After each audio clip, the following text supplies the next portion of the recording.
അടിപൊളിയായിട്ടോ അടിപൊളി.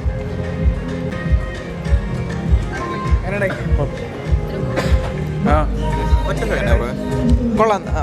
അത്ര വലിയ വർക്കായിട്ടില്ല, അത്ര അടിപൊളിയായിട്ട് തോന്നിയില്ല. VFX ഒക്കെ കൊള്ളാം, പക്ഷേ ആ ഒരു ഇമോഷൻ കണക്ഷൻ അങ്ങനെ പ്രോപ്പറായിട്ട് കിട്ടിയതായിട്ട് തോന്നില്ല. ഇത്രയും വർഷം എടുത്തിട്ട് സ്ക്രിപ്റ്റ് ഒക്കെ കംപ്ലീറ്റ് ചെയ്ത് ഒരുപാട് സമയം എടുത്ത് ഷൂട്ട് ചെയ്തിട്ടുള്ളൊരു സാധനമാണല്ലോ, അതിൻ്റെ ഒരു ഔട്ട്പുട്ട് കിട്ടിയതായിട്ട് തോന്നിയിട്ടില്ല. നല്ലോണം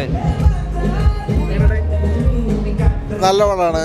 അതായത് പടം കണ്ടപ്പോൾ നമ്മുടെ കോയിമിലിക്കയെ കൃഷി 3 ഇതിനെ 3ൻ്റെ കൂടി ഒരു സ്പൂഫായിട്ട് എനിക്ക് തോന്നി.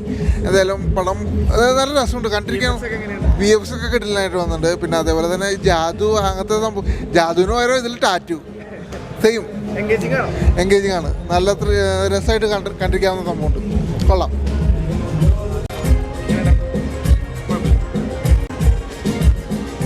കുഴപ്പമില്ല, നല്ല പടം, അടിപൊളി പടം.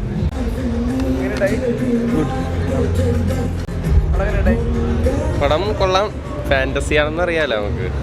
അപ്പോൾ VFX ആണ്, അതാണ് എടുത്ത് പറയേണ്ട കാര്യം. അതായത് നല്ല എന്താ പറയുക, നമ്മൾ ഇത്ര വർഷം പ്രതീക്ഷിച്ചല്ല കാര്യം. കുറേ വർഷമായി സിനിമ ഇങ്ങനെ കാത്തിരിക്കണം, അതിന് കാണാനുണ്ട്. കാരണം നമുക്ക് ആ ഒരു ഏലിയന ക്യാരക്ടറായിട്ട് തന്നെ തോന്നുള്ളൂ. അതായത് ഒരു കഥ അത്യാവശ്യം നല്ലൊരു കഥയാണ്, പക്ഷേ അത് ഓരോരുത്തരുടെ ടേസ്റ്റ് പോലെ ഇരിക്കും എങ്ങനെയാണെന്നുള്ളത്.